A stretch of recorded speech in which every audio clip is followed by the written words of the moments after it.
একটি ফুল গাছ ভর্তি হয়ে অনেক অনেক ফুল ফুটে থাকে, কিন্তু সেই সবগুলো ফুলের মধ্যে কি সবগুলো ফুলই ভগবানের পুজোতে লাগে?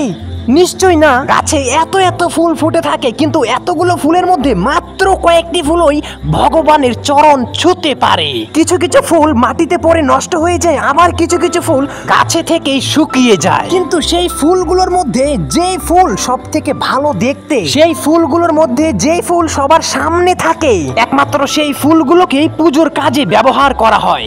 এখন যদি সেই সুন্দর ফুলটি মাটিতে পড়ে যায়, তাহলে কিন্তু সেই ফুলটি আর পুজোর কাজে ব্যবহার করা হয় না। ঠিক একইভাবে প্রত্যেকটি মানুষের জীবনও সেম। প্রত্যেকটি মানুষের মধ্যে যেহেতু তুমিও একজন মানুষ, তাই তোমার জীবনও সেম।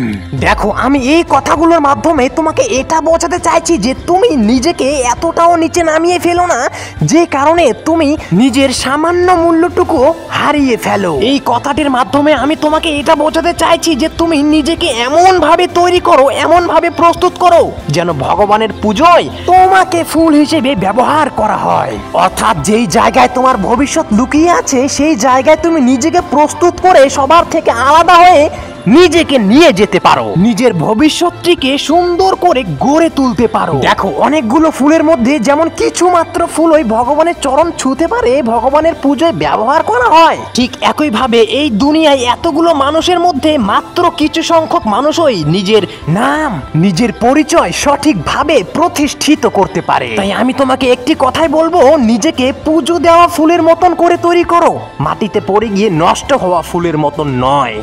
যদি কোনো প্রশ্ন থাকে তাহলে নিচে কমেন্ট বক্সে লিখে জানাতে পারো, আমি তার উত্তর দিয়ে দেব। যদি ভিডিওটি ভালো লেগে থাকে তাহলে ভিডিওটিতে একটি লাইক করতে পারো।